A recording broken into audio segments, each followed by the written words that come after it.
La mise en scène, Bien. Je rachèterai une autre édition. Mais volontiers.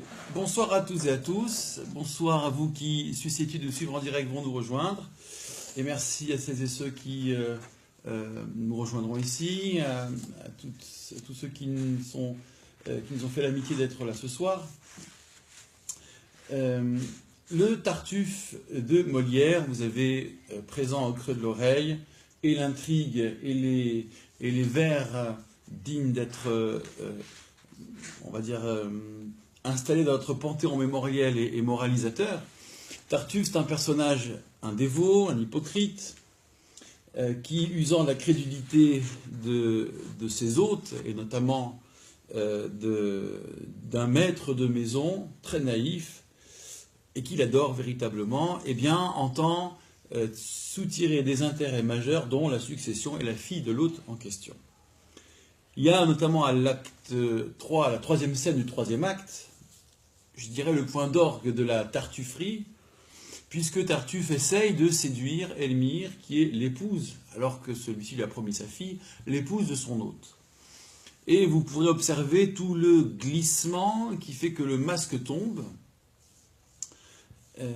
les assauts qu'on pourrait qualifier aujourd'hui d'actes de séduction, et qui révèlent un personnage très inquiétant au fond, parce qu'à travers lui, à travers l'adoration qu'il suscite, se pose la question du rapport à la dévotion, se pose la question de la fiabilité des dévots, d'une énonciation cinglante dont Molière a fait les frais. Il y a 3 grosses pièces qui ont valu à Molière des inimitiés assez importantes. C'est bien sûr Tartuffe, le Misanthrope, et Don Juan ou le Festin de Pierre. Alors j'ai voulu m'intéresser à cette figure parce que dans le Talmud, il y a un passage qui traite de la tartufferie, qui traite des faux dévots, qui traite des faux ascètes, peut-être même pourrions-nous les qualifier d'ascètes mortifères, qui en font beaucoup, y compris avec de la violence pratiquée sur leur propre corps.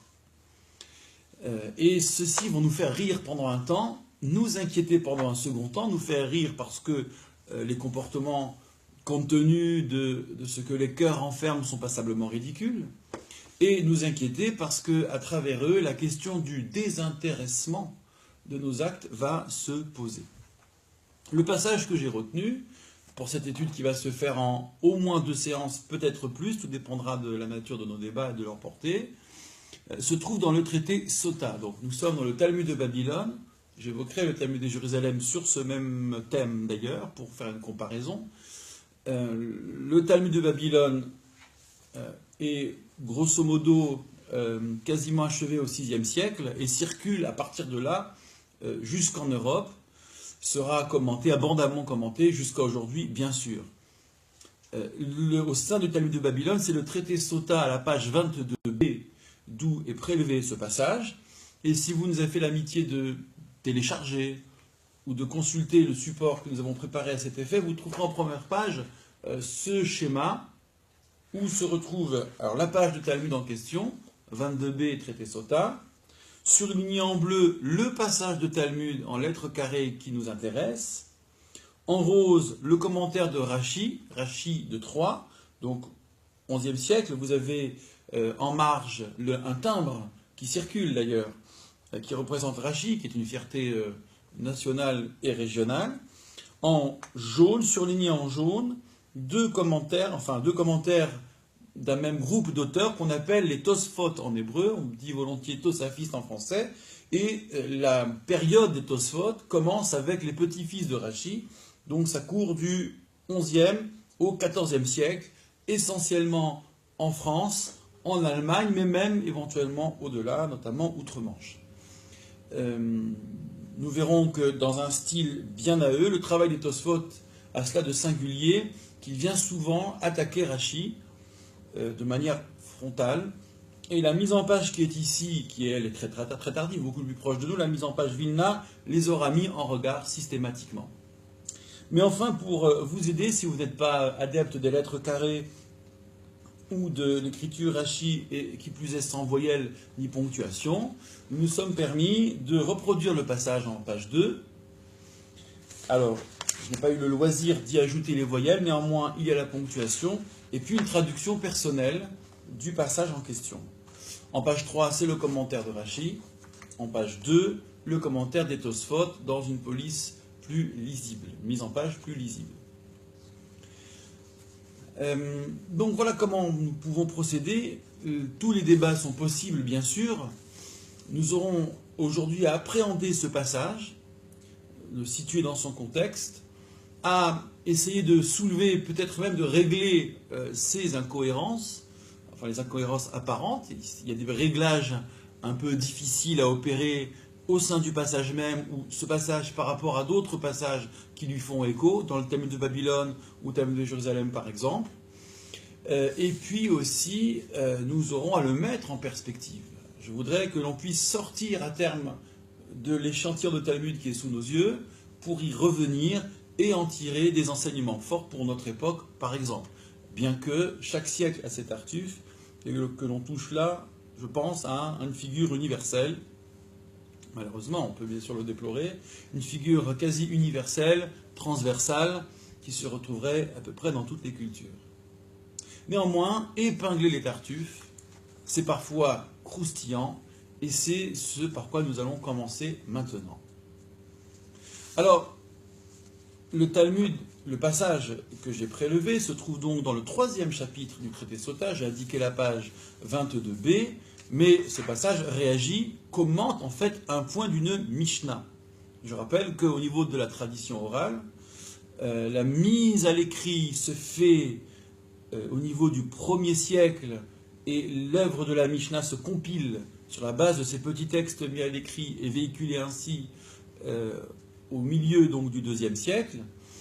Et les bavardages sur la Mishnah est un texte très condensé, très resserré, tout est bien classé par traité et par ordre, et à l'intérieur des traités des chapitres qui eux-mêmes contiennent 10 à 12 Mishnayot, petits paragraphes qui s'apprennent volontiers par cœur, et pourquoi pas se récitent en faisant les 100 pas. Les bavardages sur le corpus de la Mishnah sont couchés sur le papier plus tard. Pour ce qui est du Talmud de Babylone, c'est celui-là qui nous intéresse, courant 6e siècle. Il sera peaufiné bien sûr par la suite, et fait notoire, tous les bavardages ne sont pas parvenus. C'est-à-dire qu'il y a des traités qui existent dans la Mishnah, mais dont nous n'avons pas retrouvé, a priori, les bavardages talmudiques. Donc le Talmud contient la Mishnah, et en de longues colonnes, la développe, la commente. La nôtre terminait, et je ne vais pas rentrer dans le sujet abordé par la Mishnah, ce serait d'abord complexe, et compte tenu du traité diplomatiquement désastreux, donc on aura le temps, en s'apprivoisant, de gérer ce genre de thème diplomatiquement désastreux, le thème de la femme sota. Mais il y a une sortie à la fin de la Mishnah qui nous intéresse, que vous n'avez pas sous les yeux, que je vous cite. Rabbi Yoshua dit qu'il donne une énumération: Hassid Shoté, le piétiste imbécile; Rachar Harum, l'inique rusé, qui sait faire valoir ses intérêts quand bien même il est peu recommandable; Isha Perusha, la femme trop pieuse, c'est moi qui rajoute trop; ou Makod Perushin, mais aussi les meurtrissures des ascètes. Donc les ascètes, ceux qui pratiquent la piété dans une extrême mesure, au-delà de ce qui est requis d'ailleurs, au-delà de ce qui est exigible en termes de pratique. Et donc ils meurtrissent leur propre corps parfois, et donc les meurtrissures des ascètes, Harei Elu Mevaler Olam, ou bien Mechaler Olam. Ils flétrissent ou ils détruisent le monde. Selon les versions, il y a 2 versions qui courent ici, mais qui disent à peu près la même chose.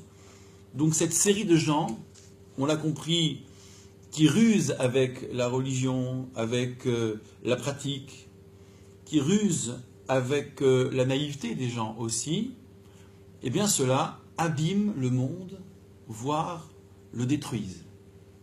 Et il me fallait vous faire ce rappel-là, parce que dans ce que le Talmud va énumérer maintenant, on va se demander, mais quelle est la portée de tout cela? Nous parler de 7 tartuffes différents. Mais, et alors, ma foi, c'est un peu d'abord défoncer une porte ouverte, et puis surtout, quel est l'enjeu à travers cela. L'enjeu, vous l'avez ici signifié dans ce que je viens de vous citer, et pourquoi ne pas le confesser, je ne suis pas certain de comprendre, parce qu'il paraît très excessif. Parce que des gens hypocritement se servent de la religion, par exemple, pour gagner en respectabilité, je ne vois pas a priori en quoi cela abîme ou détruit le monde. Cela dessert éventuellement la religion pour quiconque voudrait n'en retenir qu'un jugement défavorable à partir d'un exemple mauvais. Cela peut peut-être désespérer du genre humain, admettons, mais au-delà de cette colère ciblée et située, comment dire que le monde s'abîme ou qu'il se détruit? Ça paraît très excessif. Donc retenons cet excès, puisque c'est de lui que nous partirons pour découvrir notre texte, 22b donc.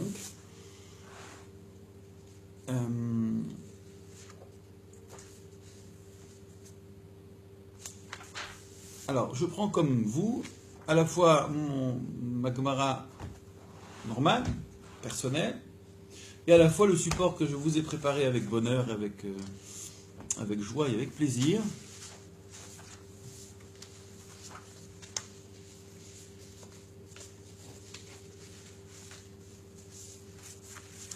Voilà. Alors pour ceux qui nous suivent dans une Gemara classique, le texte se trouve à la deuxième ligne après les 2 points. Tanu Rabbanan. Nos maîtres ont enseigné. Donc le premier mouvement concerne un texte apocryphe de la Mishnah, puisque tous les petits textes dont je parlais n'ont pas été expressément retenus, certains ont été écartés pour raison de fiabilité, de concision, de non-concision en l'occurrence, ou d'autres raisons, et donc ils se promènent dans le Talmud, ils sont cités par le Talmud. Ces textes apocryphes sont rassemblés dans un corpus alternatif, s'il en est, qu'on appelle Beraïta, littéralement ce qui est à l'extérieur, d'où le nom apocryphe, ça fonctionne bien.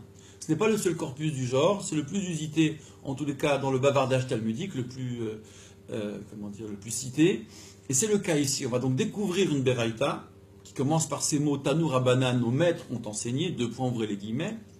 Et dans un deuxième temps, il nous faudra définir les termes de l'énumération donc de ces 7 tartufes, les ascètes. Donc au départ, on va considérer que ce sont des ascètes. Ensuite, nous verrons dans un troisième mouvement qu'un correctif est apporté, suggéré, voire même suggéré avec beaucoup d'insistance. Il faudrait retirer de la liste 2 de ces 7 tartufes, parce que ce serait, semble-t-il, trop compromettant pour le commun des mortels. Ensuite, nous aurons une sentence, un dicton, qui fait écho à cette énumération et son correctif. Et enfin, une anecdote politique, qui met en scène le roi Jané, Yanaï en termes du Talmud, et son épouse. Ce roi, sur son lit de mort, dira de qui au juste il faut se méfier, pharisien ou non pharisien. Nous viendrons donc sur cette affaire du roi Jané, Yanaï, donc en hébreu. Alors, premier mouvement, la Beraïta, donc le texte fondamental, celui qui fait autorité, celui sur lequel nous allons ensuite dans le Talmud nous concentrer. Une Beraïta. Tanu Rabbanan, nos maîtres ont enseigné. Shivra Parushin Hen. Il y a 7 ascètes. Donc des gens qui se privent beaucoup dans un esprit d'élévation, dans une recherche d'élévation. C'est là, on va dire de manière tout à fait simple, la définition de ce que c'est en français qu'un ascète. Parouche en hébreu, littéralement, parouche est celui qui se tient à l'écart, qui se retire. Donc oui, qui va moins manger, ou en tous les cas moins copieusement, qui va se retirer des plaisirs et des conforts du monde, au moins cela, qui va pratiquer l'ascèse, de la traduction ascète. Alors voyons les 7 ascètes. Mais non. Oui. Les ascètes, ils sont ascètes envers eux-mêmes. Ah. Mais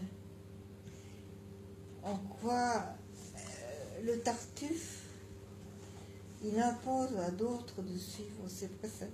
Aussi. Alors, dans le Tartuffe, cette manière d'imposer à d'autres, on verra qu'elle est tactique, précisément. C'est-à-dire qu'il veut être celui qui impose à d'autres, pour d'abord ne pas être démasqué, et encore moins qu'on lui impose à lui-même des choses. Du coup, il devient maître de la partie. c'est une sangsue, ce personnage dans la famille qui l'accueille. D'accord, il prend tout. Jusqu'à la fille, jusqu'au patrimoine. À la fin, il est compliqué d'ailleurs de l'extraire de tout cela. Tellement on l'a mêlé, sans qu'il en demande autant d'ailleurs, aux affaires. Donc on va voir ce qu'il en est ici. D'accord, si la comparaison est partielle ou si elle est totale, si ces ascètes en demandent aux autres ou n'en demandent qu'à eux-mêmes, et qui plus est de manière intéressée. Parce que ce texte, nous allons le voir, c'est un texte à charge. Le premier donc, Parouche Shirmi. L'ascète, alors j'ai traduit Sichémite, c'est un parti pris. Shirmi, c'est un adjectif construit sur le mot Shechem, qui peut désigner principalement deux choses. Shechem, c'est la ville de Shechem, donc l'actuelle Naplouse, grosso modo. Alors, on va voir ce que ça va voir avec le Shechem biblique. Mais Shechem peut vouloir dire aussi en hébreu le dos de l'épaule. Lorsqu'on porte un fardeau, c'est sur le Shechem, sur le dos de l'épaule. Alors, la deuxième version que je donne est davantage celle du Talmud de Jérusalem, qui aussi pratique l'énumération, mais pas de la même manière. Donc, pour l'heure ici, on va le voir dans le Talmud, dans le développement du Talmud ensuite, Shirmi, à voir avec la ville de Shechem, je n'en dis pas plus. Le deuxième, Parouche Nikfi, c'est l'ascète heurté, c'est-à-dire qui se heurte lui-même, et nous allons voir à quoi, et surtout pourquoi. Nous retenons son appellation, elle est très dénigrante, elle est ironique, l'ascète heurté, Parouche Nikfi. Le troisième, Parouche Kizaï, l'ascète saignant. Rien à voir avec la cuisson, ni avec le barbecue. Saignant, pourquoi? Parce que vous verrez qu'il se fait saigner, celui-là, et pas dans les conditions qu'on imagine. Qu'on m'apporte là. Comment? Ça renvoie au qu'on m'apporte. Ça s'appelle comment là? Tartif à un moment pour se faire bien voir. Oui. En disant qu'on m'apporte. Un objet pour la mortification, c'est ça? Je ne sais plus lequel. Oui. Je retrouverai le verre. Ouais, si vous avez le tartuffe sous la main, donc on va le retrouver. Qu'on m'apporte C'est au moment où il est surpris. C'est dans l'entre-deux, justement, où il fait sa drague intensive à Elmire et qu'il est surpris. Et qu'il essaie encore de s'attirer les grâces du mari. Je crois pas. C'est pas ce niveau-là? Il arrive. Bon. Qu'on m'apporte Vous allez retrouver ça. Vous allez retrouver. Donc, qui se fait saigner, Kizaï, c'est un aramaïsme, bien sûr, c'est de l'araméen, mais en hébreu, Hakaza, par exemple, c'est les saignées que l'on pratiquait, j'allais dire, pour la médecine. Donc, c'est le sang qui gicle. Il y en a vraiment partout. C'est un peu gore, mais il faut le dire. Ensuite, le quatrième, Parouche Maddoria, c'est l'ascète pilon. Il a la forme d'un pilon. Je n'ai pas besoin de vous décrire ce que c'est. Et nous verrons que veut dire qu'il emprunte cette forme. Le suivant, il est très sympathique celui-là, enfin la formulation paraît très sympathique. Parouche Mechovativ et Esenna. L'ascète, ouvrez les guillemets, de quoi suis-je redevable pour que je l'accomplisse? C'est-à-dire celui qui, de manière systématique, persistante, en demande toujours plus. Alors, que puis-je faire? D'accord, qui fait semblant de se renseigner pour détourner l'attention. Et donc, ça donne l'ascète, de quoi suis-je redevable pour que je l'accomplisse? Ça devient une expression toute faite. L'avant-dernier, Parouche Me'ahava, l'ascète par amour.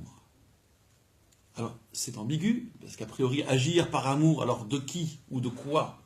Là est la question, mais ça ne paraît pas franchement négatif tel que c'est dit ici. Et puis le dernier, Parouche Me'ira, c'est celui qui est ascète par crainte.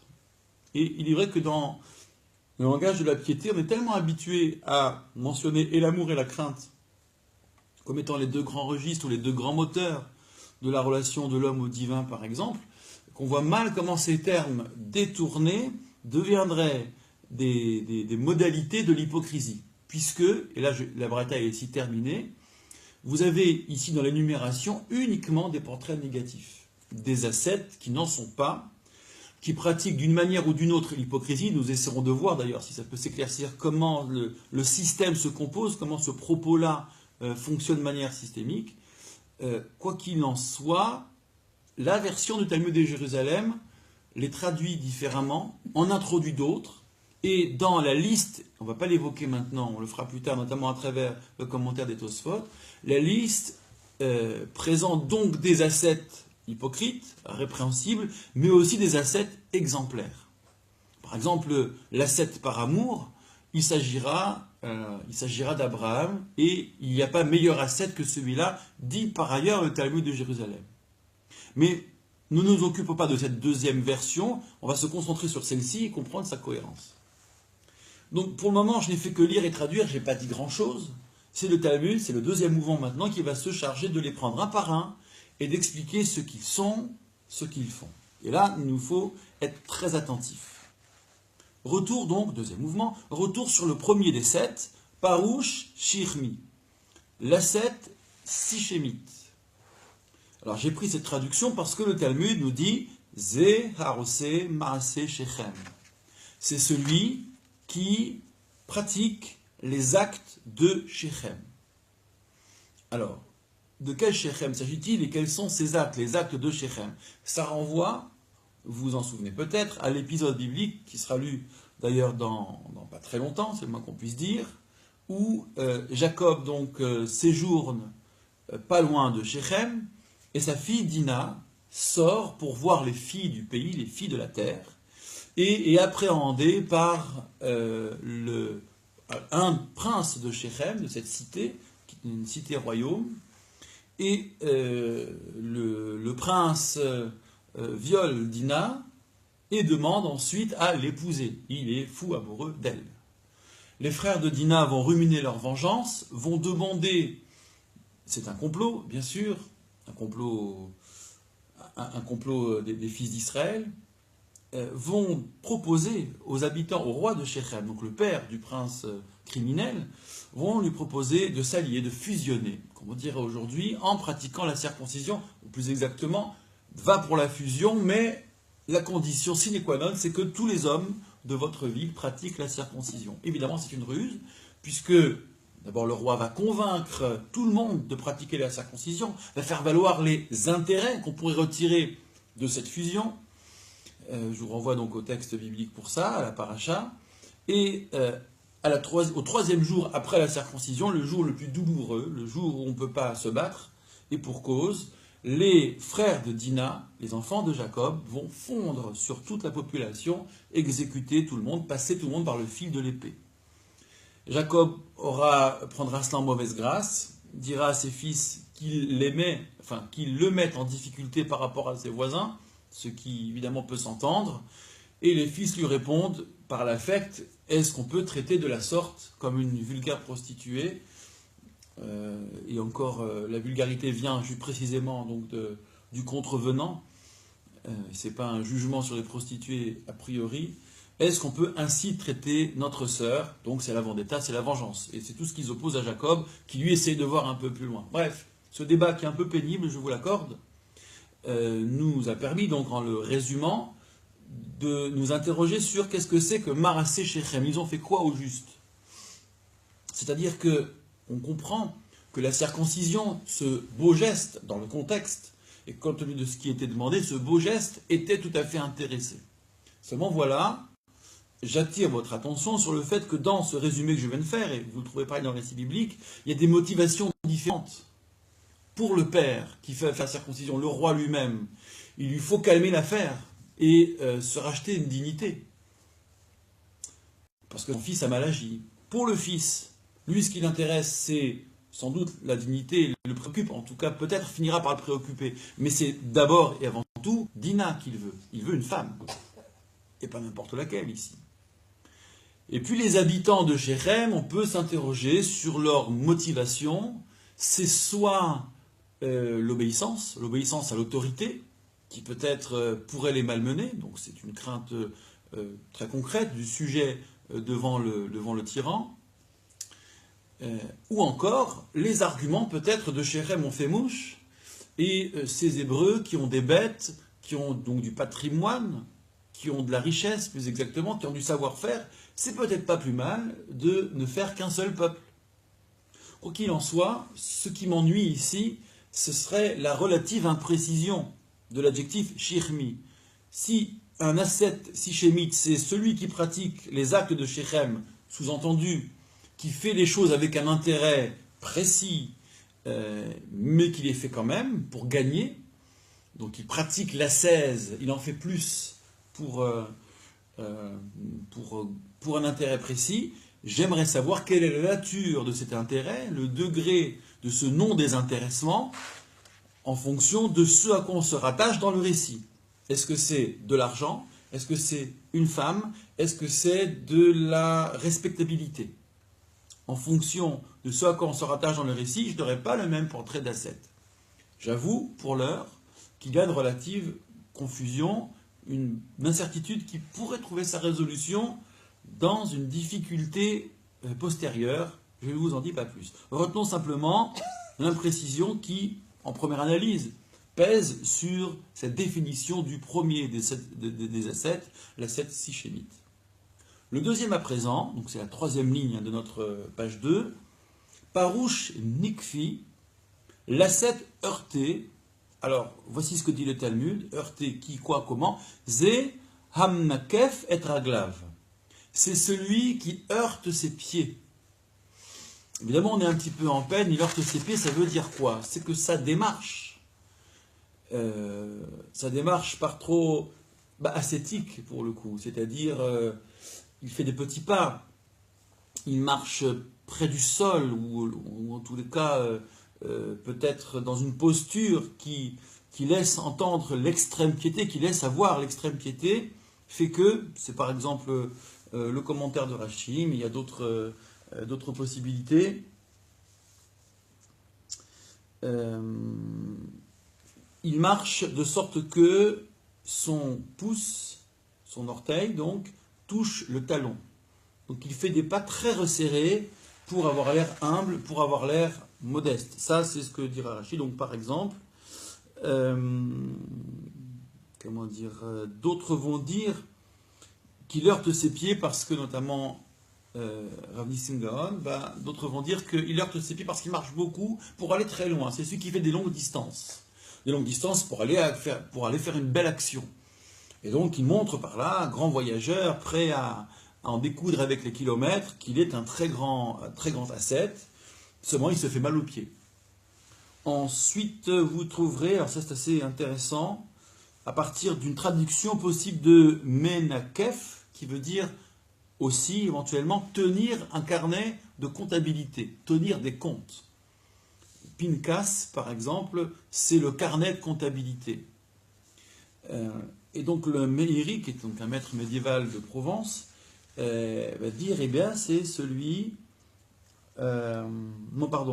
c'est dans le Talmud de Jérusalem, excusez-moi, rien à voir avec le Meiri ici, ce serait celui qui tient les comptes par rapport aux bonnes actions qu'il fait, ou plus exactement par rapport aux mitzvot, c'est-à-dire au nombre de commandements qu'il accomplit.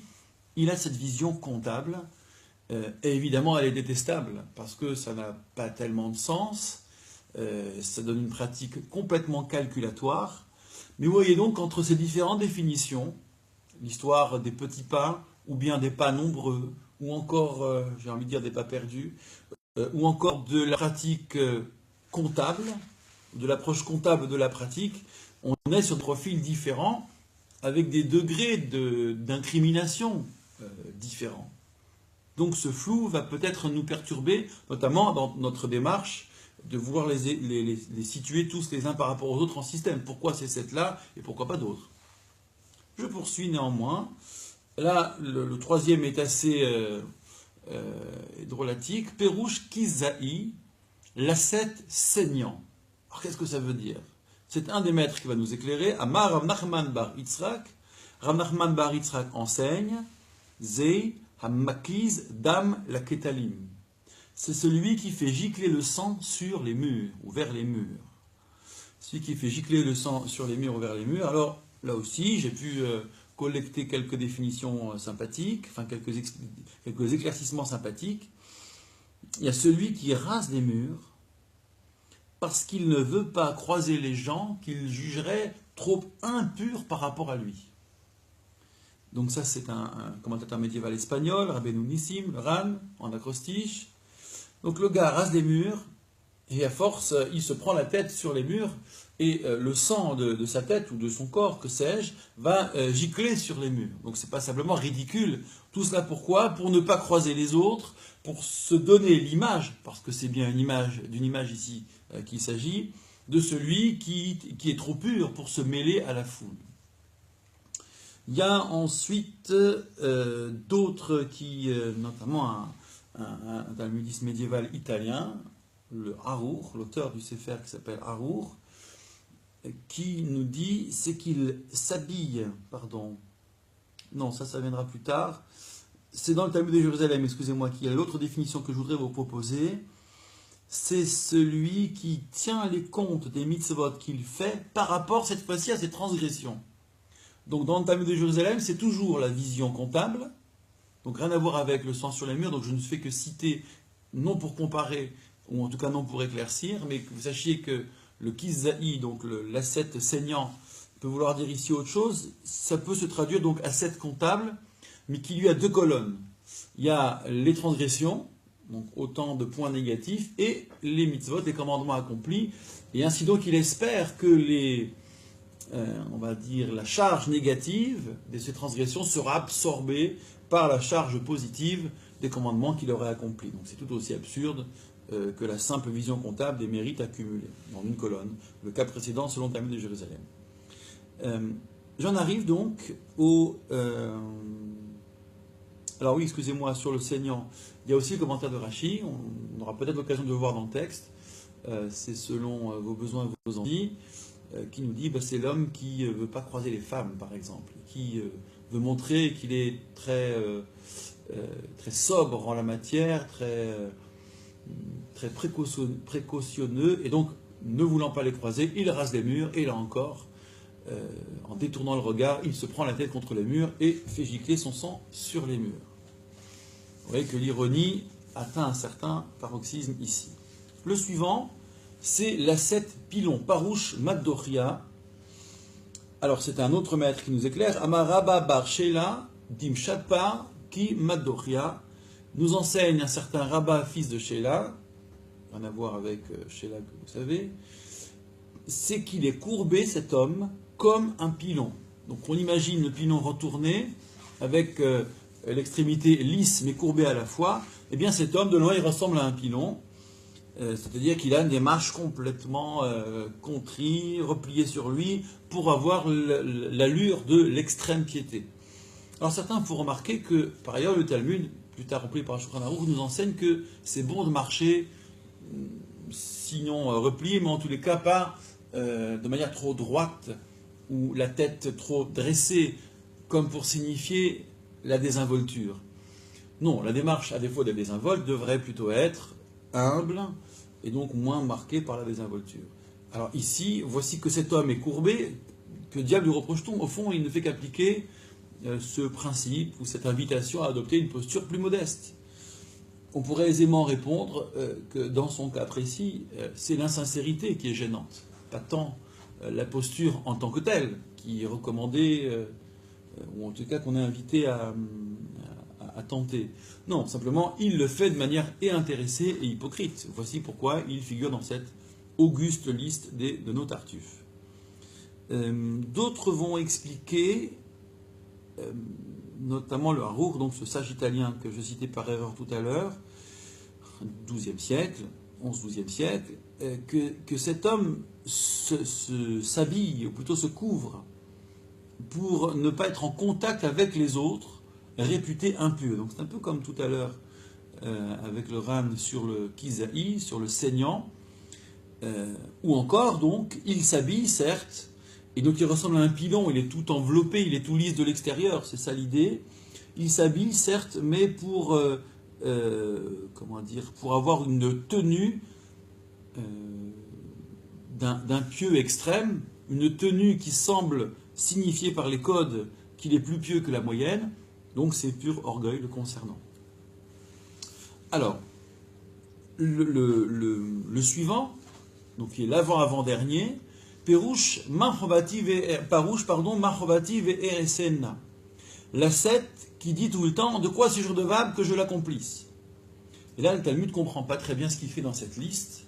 Si un individu nous demande, et ma foi, nous ne savons pas ce qu'il a dans le cœur, mais enfin, que puis-je faire encore et encore, enfin, qu'ai-je à faire pour l'accomplir, point d'interrogation, ma foi, il n'est pas répréhensible. C'est ce que le Talmud ici demande, ha marliutahi, mais ça c'est une qualité, c'est amélioratif, c'est très bien. Et là, donc le Talmud explicite mieux, reformule l'appellation de ce parouche, de cet ascète. Diamar, c'est qu'il dit Mahovati tu ve'eresenna. Que puis-je faire en plus et que je l'accomplisse, afin que je l'accomplisse. C'est celui en fait qui ostensiblement demande à en faire plus. Qu'un piétiste prenne sur lui, sans publicité, d'en faire plus, c'est non seulement c'est son affaire, mais c'est très méritoire.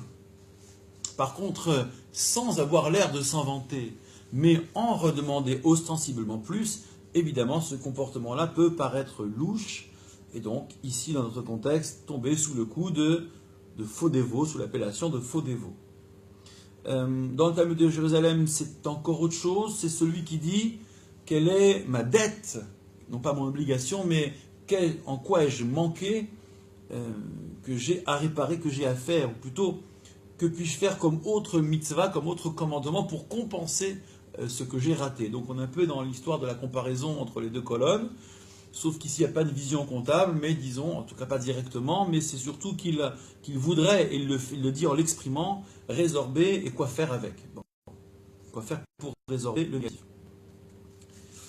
Alors, jusque-là, à part quelques réglages de route, il n'y a pas de contestation, en tout cas aucun maître ne s'est soulevé pour dire que fait un tel dans la liste des tartuffes. En revanche, pour les deux derniers, on va avoir un problème. Et là, notre sujet qui paraissait presque anecdotique va s'ouvrir sur une autre problématique. On va en fait laisser un peu les tartuffes pour parler du tartuffe qui est en nous. À savoir, nous allons nous tourner vers notre propre désintéressement.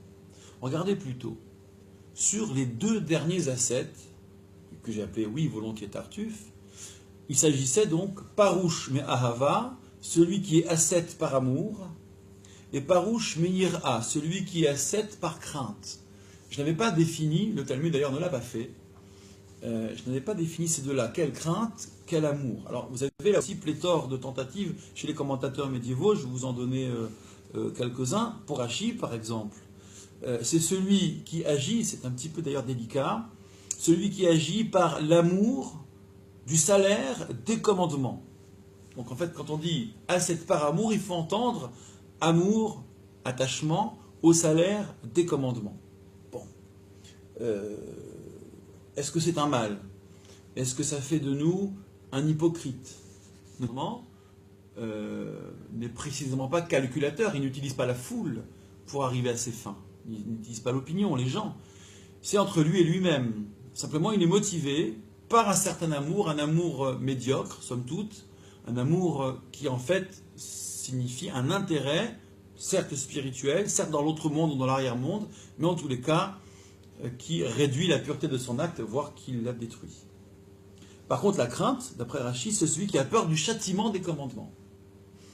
Donc c'est un gars très porté sur le futur, ou bien sur les conséquences de ce qu'il fait, et il est entre ces deux affects, l'amour, mais pour le salaire des commandements, et la crainte du châtiment.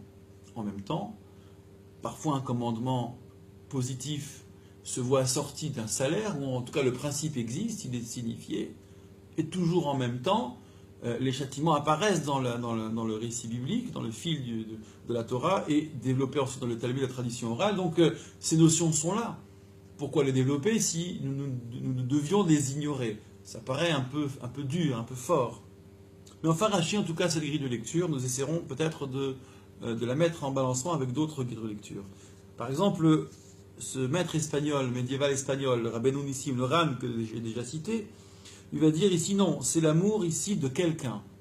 C'est agir, donc l'ascète agit par affection pour un autre individu, Donc c'est de manière tout à fait intéressée, c'est-à-dire que lui-même n'a pas de piété personnelle. En revanche, cette piété lui vient de l'affection qu'il porte à. Ou encore la crainte, c'est la crainte de quelqu'un. Donc d'un individu, non pas de Dieu ou du châtiment, mais de quelqu'un. Donc il obéit en fait, et à ce titre, il est ascète. Alors avant de voir le correctif qui va être apporté, il me faut tout de même remettre ces 7 ascètes dans la perspective que la Mishnah que j'ai citée avait donnée, à savoir des gens qui abîment ou qui détruisent le monde. Je me permets de poser la question, et je ne pense pas que nous puissions pour l'heure y répondre. Il nous faut d'abord découvrir l'entièreté du passage. Est-ce que vous avez le sentiment que ces 7-là, par exemple, donc qui sont un développement d'une des catégories citées dans la Mishnah, la dernière, les meurtrissures des ascètes, avez-vous le sentiment que ces 7-là détruisent ou abîment le monde? D'abord, eux-mêmes sont très abîmés. On peut presque les plaindre de leur insincérité, je dirais même de leur incapacité à être sincères, être réduit à savoir tricher avec ces choses-là. C'est une ruine, comme dirait l'autre, c'est une ruine de l'âme. Plus de conscience, éventuellement de la science. En revanche, en quoi le monde est impacté, en quoi ceci est à ce point dramatique, à une dimension cosmique, voilà qui fait un peu mystère. Donc je repose la question parce qu'il faut vraiment la garder à l'esprit, et j'avoue pour l'heure ne pas avoir de réponse satisfaisante. Donc il nous appartient, que ce soit en présentiel ou dans vos commentaires ici, que je prendrai soin d'étudier ensuite, de faire des propositions. Néanmoins, dans ce deuxième mouvement, donc, que je vais reprendre, voyons le correctif qui est apporté par Abaye et Rava, donc 2 maîtres du Talmud, qui étaient des compagnons d'études par ailleurs, qui avaient un même maître. Alors je relis ce passage, ce paragraphe. Parouche me'ahava, parouche me'ira. Ascète par amour, ascète par crainte. Amrou les Abaye et Rava les Tana. Abaye et Rava ont dit un jour à un répétiteur, donc quelqu'un qui non pas serait issu de la génération des docteurs de la Mishnah ou de la Braïta, mais semble-t-il quelqu'un qui répétait beaucoup. Je me permets cette précision parce que s'il s'agit d'un Tana, un docteur de la Mishnah, c'est en général ce que cela signifie, un Tana, je suis un peu en difficulté. D'abord, il y a un problème chronologique. Et autre problème, Abaye et Rava ne sont pas censés dire à un docteur de la Mishnah ce qu'il doit dire. Il y a un fossé en termes d'autorité tel que des maîtres du Talmud ne sont pas là pour contester, en tout cas pas de manière frontale et directe et univoque, un seul maître, ou en tout cas eux seuls, un maître de contemporain de la Mishnah de la Braïta. Donc Tana ici, voulant dire, c'est ma proposition, un répétiteur. Quoi qu'il en soit, ils disent au répétiteur, écoute, tu répètes mal, il y a une incohérence dans ce que tu dis, il faut que tu retires les 2 derniers ascètes. Je lis donc l'interpellation d'Abaye et Rava.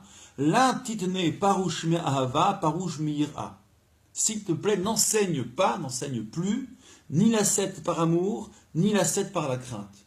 C'est-à-dire en fait qu'Abaye et Rava préconisent qu'on les réhabilite, qu'on ne dise plus qu'ils sont parmi les pires tartues de la terre et qu'ils détruisent le monde. Pourquoi? Et là, la justification, la leur, est surprenante. Des Amar Rav Yehuda Amar Rav, c'est que Rav Yehuda dit au nom de Rav, c'est un adage célèbre, l'olam yasok adam batorah va mitzvot, que de manière générale, que toujours un homme s'investisse, s'affaire, s'adonne à la Torah, son étude, et au commandement, leur pratique, afilu shelo lishma, même, je traduis littéralement, sans désintéressement, même si ce n'est pas désintéressé. Rendez-vous compte, nous sommes là devant le défi de la pratique, et nous serions tentés de dire, mais enfin, si c'est insincère, si je suis par exemple obligé de le faire pour quelqu'un ou par peur du châtiment, ou bien si je suis intéressé à le faire par amour du salaire ou amour de quelqu'un, affection pour quelqu'un, je préfère ne rien faire. La pureté de mon acte est beaucoup trop entamée. Quelle valeur aurait cet acte? Eh bien, il y a un parti pris étonnant qui va se justifier, en tout cas en partie. Il y a un parti pris étonnant qui nous dit faisons les choses même sans désintéressement. Faisons-le. Chez Mitor, chez l'olishma, ba lishma. Car de l'intérieur, je traduis très proche du texte, du non-désintéressement vient le désintéressement. Autrement dit, qu'on ne s'inquiète pas de la pureté abîmée de nos actes, elle arrivera un jour, pourvu qu'on entreprenne ces actes. Alors comment ça s'articule? Est-ce que faire même de manière non désintéressée est une condition pour arriver à le faire de manière intéressée? Ou bien, comme c'est insupportable d'imaginer que l'on diffère la pratique, il faut faire tel que c'est, tant pis. Donc est-ce que c'est une condition ou bien est-ce que c'est un compromis? Là, on pourrait deviser et débattre, mais j'aimerais juste, en mettant de côté ce débat, là, que l'on prenne un peu de recul pour comprendre le propos d'Abaye et Rava. L'idée, c'est que puisque nous sommes invités à faire les choses de manière intéressée, de toute façon, et que c'est même une voie qui permet le désintéressement, peut-être même la seule, ça fait partie du débat que je ne voulais pas évoquer, donc l'ascète par amour ou l'ascète par crainte, ma foi, ne sont pas en porte-à-faux, ce ne sont pas des tartuffes, ce ne sont pas des hypocrites, des tartuffes, plutôt des hypocrites. Ils sont comme le commun des mortels. Et cette invitation qui vaut pour nous, vaut forcément pour eux. Mieux, eux, au moins, ils l'incarnent. Donc ce correctif est troublant. Pourquoi?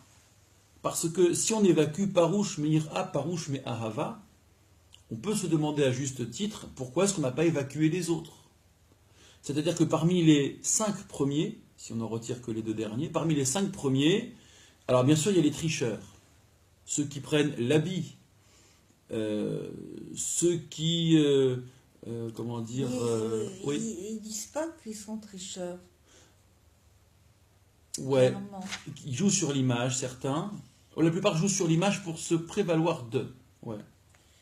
Ouais. Donc, finalement, ils sont. Oui.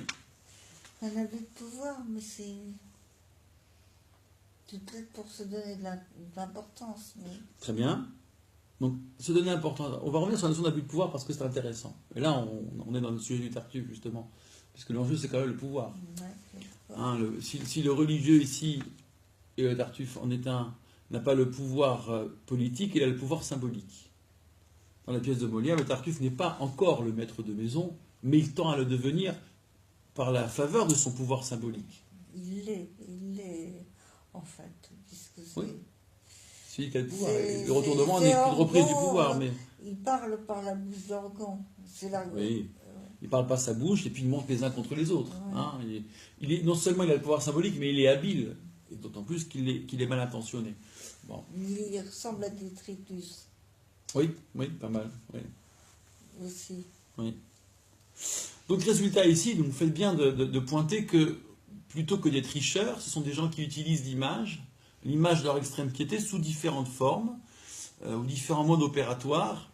Ils sont ridicules peut-être lorsqu'ils s'éclatent la tête contre un mur ou lorsqu'ils se font mal aux pieds, mais ce qu'ils font, ils le font pour paraître. Donc, c'est une manière intéressée. Et donc, ils ne sont pas moins que les 2 derniers qui agissent par crainte ou par amour. Si on évacue les 2 derniers, pourquoi on n'évacuerait pas les autres? Donc là, on est sur une des questions lourdes sur ce passage, d'accord, qui a fait plancher un peu les médiévaux et au-delà. Et je la mets de côté, bien sûr, on est dans une phase de découverte. Et on essaiera à terme de la résoudre. En tous les cas, si vous me permettez, ce sont les homeworks, d'accord, ce sont les travaux à faire à la maison. D'essayer de réfléchir sur la distinction entre les 2 derniers et les 5 premiers. Alors, je poursuis pour... Alors, oui. Ce qu'on peut dire sur les 2 derniers... vous voulez déjà proposer quelque chose, j'en suis très honoré. C'est que ça peut... Moi, je pense que ça peut être du ressort du magique, enfin de la croyance. Si on croit que l'observation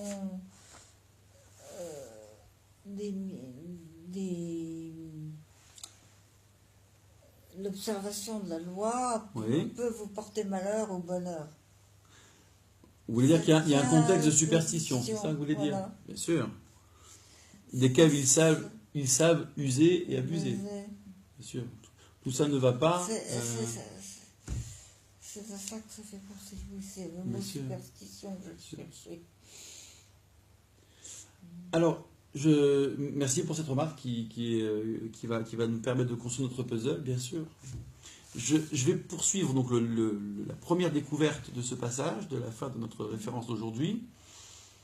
Il y a ensuite un curieux dicton, donc c'est l'avant-dernier paragraphe, prononcé ou rapporté au nom d'un certain Rav Nachman bar Yitzhak, qui s'est déjà exprimé d'ailleurs, pour parler de l'ascète soignant. C'est lui qui avait dit, c'est lui qui répand son sang sur les murs. Et donc là, il nous donne un adage qui surprend par, par sa banalité, voire presque par son inanité. Regardez plutôt. Amar Rav Nachman bar Yitzhak, de mitam mera, mitam mera. Je traduis littéralement dans cet araméen, ce qui est caché, ou de megalia, megalia. Et ce qui est révélé, est révélé. Deuxième partie, Be Dina Rabba, le grand Bet Din, le grand tribunal, Be Dina en araméen, Lit Para, qu'il châtie, mais Hane, cela, des Hafu Gunde, il y a deux traductions possibles, qui s'enveloppent de cap. Qui s'enveloppent de cap. Alors, certains traduisent qui s'enveloppent de noir. De l'habit noir qui laisse à penser qu'ils prennent le deuil pour Jérusalem détruite, par exemple, pour le temple détruit. Bon. Donc, banalité un peu de la phrase. Si on essaie de la reformuler... Oui, qu'est-ce que vous entendez ? De cap, c'est ceux qui dissimulent leurs pensées, qui sont hypocrites. D'accord, oui. Ou c'est pas tant l'image qui est renvoyée, mais c'est la dissimulation. Ouais, les dissimulateurs. Donc le grand tribunal s'occupera de ceux des grands dissimulateurs. Bon. Mais je dirais que jusque-là, on n'a pas fait une grande révolution. Je veux dire, de ce propos, il n'est vraiment pas engageant. Hein. On a beau jeu, dans les sophismes rabbiniques, de s'emporter contre les hypocrites. C'est très facile, ça. C'est très, très facile. Donc, ce qui est caché, ma foi. Mais par contre, ce qui est révélé, est révélé. Vous savez, ça me fait penser aux phrases « ce qui est dit, est dit ». Quand on voit ce qu'on voit, qu'on entend ce qu'on entend, on a raison de penser ce qu'on pense. Donc, quand on dit ça, on dit rien. Voilà. Moi, je dis, quand on dit ça, on dit rien. Ce qui est caché, caché, mais ce qui est révélé est révélé. Donc, pour l'heure, nous ne savons pas. Et nous savons que nous ne savons pas. En revanche, si nous, les hommes, nous ne savons pas, que le tribunal se charge de ceux qui ont dissimulé. Je ne vois pas en quoi on a inventé la poudre en disant ça. Ça paraît d'une banalité déconcertante. Donc, parmi nos difficultés sur ce passage, celle-ci, qui n'est pas des moindres, se présente à nous. Que veut dire, peut-être de manière plus sophistiquée, plus percutante, plus coup de poing, cette phrase en apparence d'une banalité déconcertante. Oui. On n'a pas besoin d'un Nachman bar Yitzhak pour dire une telle banalité. On verra qu'avec un peu de malice et de ruse, on peut trouver à dire des choses plus remuantes. Pour terminer la phase de découverte, voyons l'anecdote que j'ai qualifiée de politique. Alors, il est question d'un roi qui en même temps était prêtre. Ça peut vous surprendre, mais ça l'est moins lorsqu'on connaît les conditions du règne des Asmonéens, en hébreu Hashmonaïm. Alors ça tombe bien, on est dans le mois de Hanouka.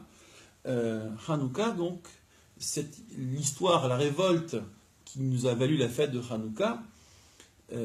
Donc se déroule dans le IIe siècle avant l'ère commune, au beau milieu du IIe siècle.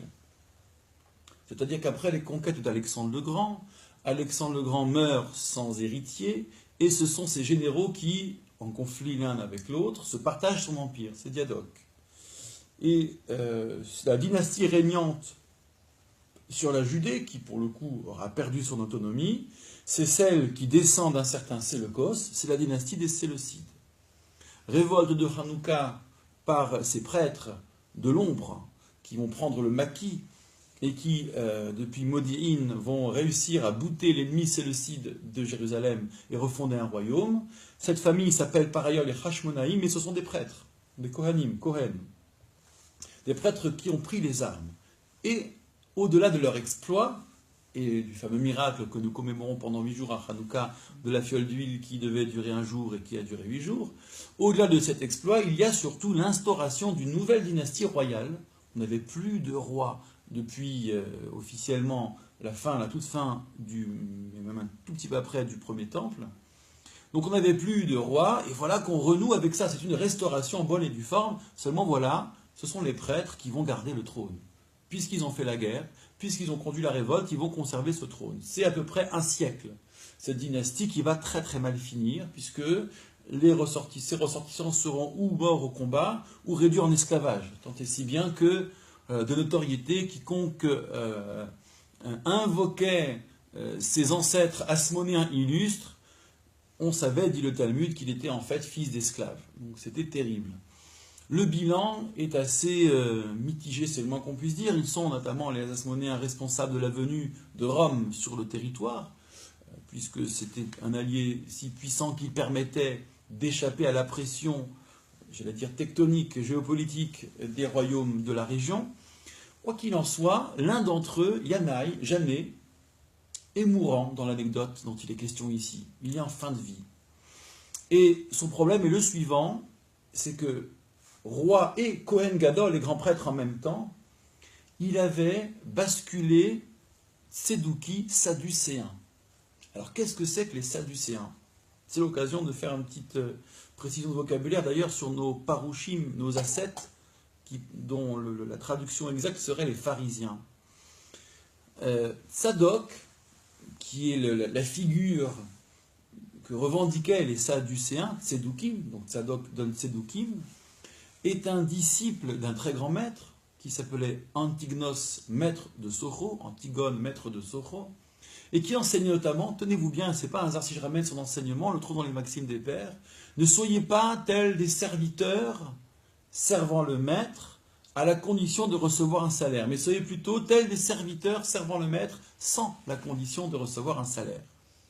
Cet enseignement-là qui prône le désintéressement a semble-t-il posé problème, car les élèves de Antignos, soit ont mal répété à leurs élèves, soit eux-mêmes ont mal vécu cet enseignement, c'est un petit peu difficile à déterminer, mais cet enseignement s'entend, et quand il s'entend mal, il s'entend ainsi, il n'y a rien à attendre dans l'arrière-monde. Il n'y a rien à attendre de nos actions. Nous devons cultiver le pur désintéressement, peut-être pas par vertu, mais parce qu'il n'y a rien derrière, donc pas de justice, pas de transcendance, pas de théodicée, et donc pas d'espérance. Cet enseignement, mal vécu, ou mal transmis, ou mal compris, était très désespérant, et pose la question, d'ailleurs, du désintéressement, parce que si nous n'avons pas des raisons affectives de faire les choses, ma foi, cet acte est peut-être pur, mais il est dépourvu de sens, a priori, en tout cas de sens accessible. Bon. Et donc, les élèves auraient basculé, auraient revendiqué cette caste, ce courant sadducéen, qui sera très puissant d'ailleurs à terme, qui rejette toute la tradition orale. L'équivalent, grosso modo, du Talmud, qui rejette l'enseignement des maîtres, qui, eux, se distinguaient par leur extrême piété, qu'on appelait les pérouchim, les pharisiens. Donc, pour faire des correspondances un peu à la hache, pharisien égale judaïsme rabbinique et talmudique, et sadducéens égale ceux qui rejettent ce judaïsme-là, ses autorités et les contenus de leurs enseignements. Dès lors, pour vous dire à quel point c'était tangent, à quel point c'était difficile, à quel point la tentation de rejoindre les sadducéens était pénible et pesante, Yanaï a fait partie de ceux qui, à la fin de sa vie ou dans le courant de son règne, est passé du côté des sadducéens et des tsédoukim. Donc on s'est retrouvé avec un roi et un grand prêtre, sadducéen et non plus proche du judaïsme rabbinique des pharisiens. C'est évidemment très embêtant et les pharisiens ont fait la guerre en somme. Ont mené la vie dure à Yanaï. Mais du coup il est mourant et c'est sa femme qui s'inquiète. Sa femme lui fait savoir qu'elle est très inquiète pour ses fils qui auront du mal à succéder à Janet parce que tous les pharisiens vont s'opposer, vu que Janet a persécuté eux aussi les pharisiens. Ça s'est mal passé, il y a du sang entre eux. Et c'est même surtout ça, c'est les représailles que la reine, la femme de Yanaï, de Janet, invoque. Alors regardez ce que lui répond le roi. en gros qu'il ne faut pas craindre ni les pharisiens ni les sadducéens. C'est pas eux le problème, vous allez voir. Al titiarei, donc excusez-moi, je reprends le paragraphe. Amar la, Yanaï Malkal Lidvete, pardon, a dit Yanaï le roi à sa femme. Al titiarei mina perushi, n'aie pas peur des pharisiens. Alors, ici le mot pharisien se confond avec la notion d'ascète, mais l'ascète authentique. Velo mimish einan perushi, ni de ceux qui ne sont pas perushim, qui ne sont pas pharisiens. Allusion aux sadducéens. C'est-à-dire que les pharisiens sont trop vertueux pour s'en prendre aux enfants, les véritables ascètes. Les sadducéens sont mes alliés, donc il n'y a précisément rien à craindre d'eux, ils vont nous soutenir au contraire. Par contre, voici de qui il faut avoir peur. Et là, min hatsevorin, mais aie peur plutôt des gens colorés. Rassurez-vous, rien à voir avec les présupposés raciaux. Racistes, racialisants. Les gens qui en rajoutent, quoi. Ouais, haut en couleur, qui utilisent la couleur. Alors la traduction facile ici, ce serait les imposteurs. Vous allez voir comment ça s'organise la couleur dans l'imposture. Oui. Ça rejoint le dernier chat du rabbin que je viens de lire. D'accord, je n'ai pas encore lu là, le dernier Johannes Farr, d'accord, le chat du rabbin. Le dernier. Très bien, ben, faites bien de me rappeler, il m'est passé entre les doigts, je ne l'ai pas lu. Alors, donc attention aux gens colorés, regardez plutôt, un peu caméléon, chez domine les prouchines parce qu'ils ressemblent aux pharisiens. Ouais. Et donc tous ces faux dévots, ceux-là sont dangereux. Pourquoi? Et là, on a une donnée psychologique intéressante. Chez Maasehen, parce que leurs actes, que Maaseh Zimri, sont semblables, sont comme les actes de Zimri. Umevakshin Sachar que Pinchas. Mais ils réclament le salaire de Pinchas. Ça, c'est devenu un adage, un proverbe, même un dicton très sympathique. Mais pour l'éclaircir, ce dicton, et comprendre sa dimension psychologique ici, la psychologie de l'hypocrite, du faux dévot, et donc sa propension à être violent, voire même à en rajouter, à être plus violent que les autres pour être plus ascète que les autres, ou avoir l'air plus ascète.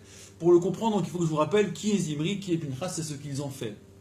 Nous sommes quasiment, pas tout à fait, à la fin du 4e livre de la Torah, Bamidbar, les nombres donc, et aux abords de Midian ou Moab, les Hébreux se compromettent. C'est-à-dire que le roi de Moab a organisé un commerce à la frontière qui devait déboucher sur la licence généralisée. Évidemment, ça glisse de partout. Et il y a même un prince de la tribu de Shimron, tribu de Simon, qui va prendre une princesse de Midian qui s'appelle Cosbi, fille de Tsour. Et ce prince, dont le prénom est Zimri, va même aller, d'après le Talmud, jusque devant Moïse pour dire, voilà, cette femme, qui me l'interdit? Toi, mais toi, ta femme, Séphora, qui te l'a autorisé? Elle est fille de Yitro, et qui plus est, elle n'est pas, elle vient pas d'Égypte, elle n'est pas descendante des patriarches, et Moïse l'est attribué, enfin il l'a épousée, et en bonne et due forme. Donc Zimri envoie cela à la face de Moïse, et publiquement donc s'unit à Cosbi. En tout cas, au vu ou au su de tous. Pinchas, dans cette pagaille, interpelle Moïse, raconte le Talmud, et lui dit, mais enfin, devant de telles provocations, ne m'as-tu pas appris qu'il fallait intervenir et qui plus est violemment? Donc c'est un cas d'école, Pinchas, sur la violence religieuse, la violence au nom de Dieu. Il est jaloux pour Dieu, nous disent nos maîtres. Et d'ailleurs, le terme biblique qui parle de la jalousie de Pinchas semble nous dire cela. Et du coup, il intervient, il embroche Zimri et Cosbi et se balade dans tout le camp d'Israël avec ses deux corps au bout de la lance. Bon. Donc c'est un épisode sanglant qui nous fait réfléchir. Et voici que le proverbe nous dit, ben voilà, c'est des gens qui se comportent comme Zimri et qui voudraient le salaire de Pinchas. D'où le paradoxe, d'accord? On ne peut pas être et l'un et l'autre.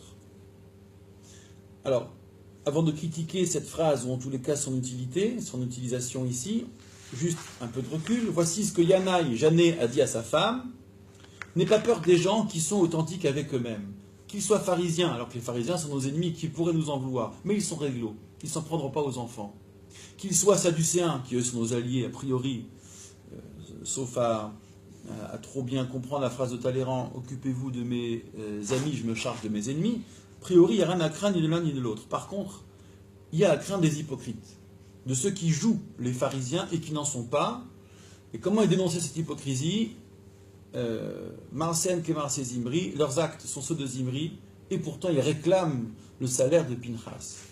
Au-delà de la phrase percutante et des mots efficaces, c'est une belle formule, j'aimerais comprendre, parce que Zimri, lui, il agit publiquement, il n'est pas hypocrite.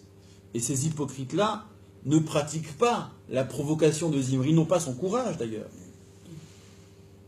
Quant à demander le salaire de Pinchas, mais c'est quoi le salaire de Pinchas, au fond? De quoi il est gratifié? Alors, ça on peut le préciser tout de suite, Pinchas est gratifié de la prêtrise héréditaire. Le caractère héréditaire de la prêtrise va commencer, semble-t-il, avec lui, en tous les cas passera par sa lignée. Dès lors, on peut considérer que ces pharisiens, ces faux pharisiens, ces tartuffes donc, veillent à ce que leur notoriété rejaillisse sur leur famille, Sachar et Pinchas, alors que par ailleurs, ils pratiquent les actes de Zimri, alors soit publiquement ils sont en porte-à-faux avec leurs revendications, c'est-à-dire qu'ils ont des actes publics qui sont en contradiction avec leurs revendications, c'est un peu un psychisme un peu particulier, soit dans le secret ils pratiquent les actes de Zimri, donc ils sont licencieux, débauchés, etc. Mais en revanche, pour avoir l'air plus vrai, pour masquer leurs vices, ils revendiquent, parce que leur attitude publique leur permet, le salaire, c'est-à-dire le bénéfice, qui va rejaillir sur toute leur famille, sur leur lignée, sur leur nom. Bon. Voilà comment on peut un peu régler la chose, bien que cette formule fort belle soit un peu excessive. Alors, donc je refais la vision d'ensemble. Je nous refais la vision d'ensemble et en rappelant les questions qui se posent à nous et desquelles nous serons amenés à débattre les prochaines fois. Nous avons vu, dans un premier temps, dans une Beraïta, un texte ancien, apocryphe, mais qui fait autorité, une énumération de 7 parouchines ou pérouchines, c'est-à-dire des ascètes, tous des hypocrites à leur manière. Nous avons vu, le Talmud dans un deuxième temps les développe, le parouche Shirmi, celui qui reproduit les actes de Shechem, autrement dit qui applique les commandements avec un intérêt précis. Nous ne savons pas quel est cet intérêt ou quel est le degré de cet intérêt. Il est précis dans sa tête à lui, mais nous, lecteurs, il se trouve que l'épisode de Shechem révèle qu'il y a plusieurs niveaux d'intérêt selon qu'on soit le peuple, le prince ou le roi. Donc, quelle est cette similitude ici? Ensuite, il y avait celui qui se heurte les pieds, soit parce qu'il a une empreinte, une démarche de contrition, et donc il se prend les pieds dans ses propres pieds, soit il marche beaucoup et parcourt le monde pour avoir l'air pieux, pour aller au-devant d'un commandement à pratiquer. Le troisième, c'est celui qui faisait gicler son sang, soit pour ne pas se mélanger aux eaux, soit pour avoir l'air très prude, et qui, rasant les murs, se prend la tête contre les murs. D'où le sang sur les murs. Ensuite, il y avait celui qui ressemble à un pilon, soit là aussi démarche exagérément contrit, ou en tout cas hypocritement, soit encore qu'il est vêtu de sorte qu'il est enrubanné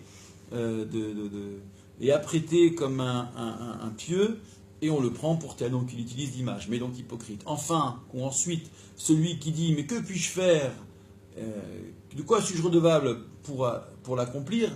Et en fait, donc le Talmud explicitait de quoi suis-je redevable en plus. Donc il montre qu'il a envie de faire plus. Et surtout, il utilise l'image de celui qui en demande tant et plus. Et enfin, il y avait dans l'énumération ceux qui agissent par amour ou par crainte. Alors, amour, intérêt des commandements, ou bien crainte du châtiment, ou encore amour de quelqu'un ou crainte de quelqu'un. On avait vu les deux, chez les médiévaux, les deux définitions possibles. Et c'est le troisième mouvement. Ces deux-là sont évacués.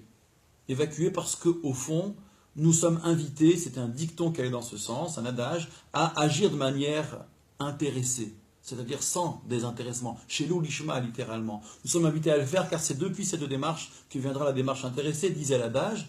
Donc, non seulement on doit être indigent avec ces deux derniers, mais on doit être indigent avec nous tous.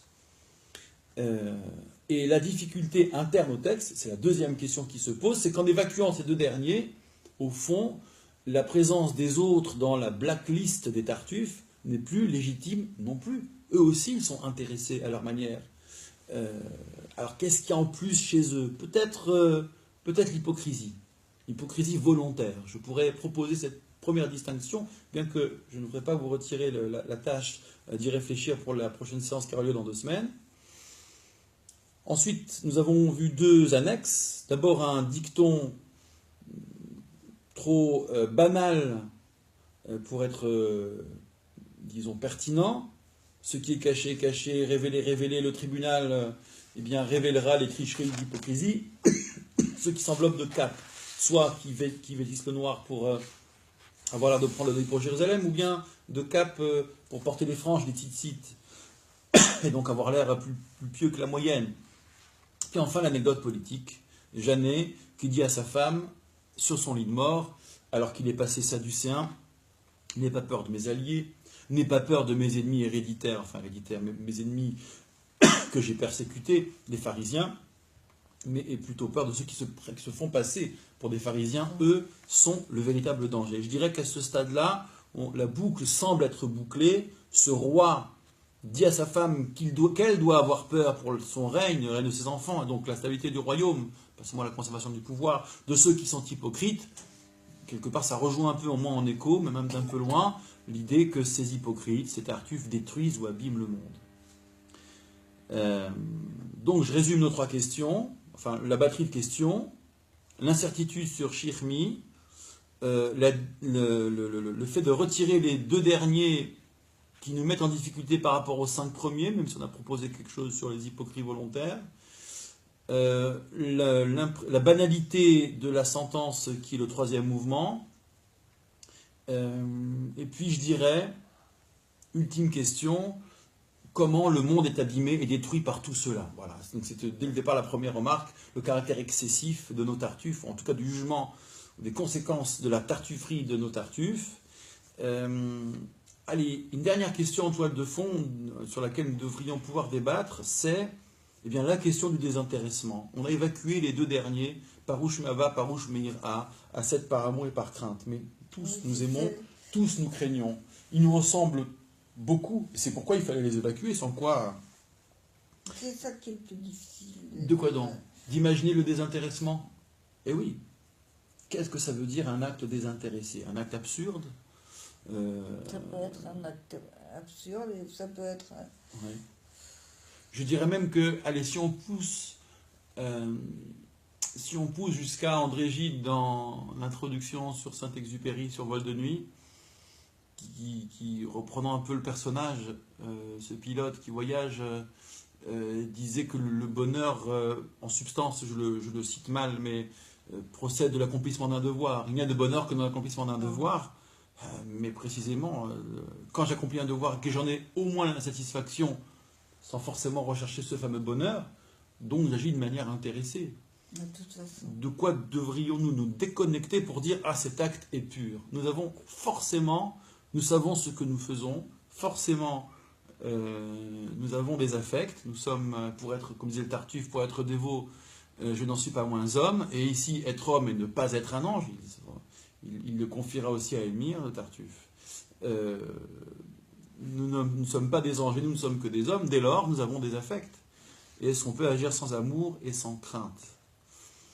Je n'en dis pas plus parce que j'ai des propositions à vous faire dans ce sens, mais j'aimerais que les commentaires puissent opérer leur travail, que nous tous nous puissions en débattre.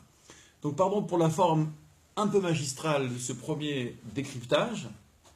La deuxième séance dans 2 semaines se fera davantage sur le mode du débat. N'hésitez pas à dire si le texte vous paraît louche ici et là. N'hésitez pas à nous pointer des questions que nous n'aurions pas posées. Et n'hésitez pas, bien sûr, à nous faire vos propositions. D'accord. Merci à tous. Oui? J'espère que je serai là. Dans 15 jours. Mais si Dieu, vous serez là, bien sûr. Nous serons tous là. Non, non parce que... c'est dans 15 jours. Dans 8 jours, je ne suis pas là.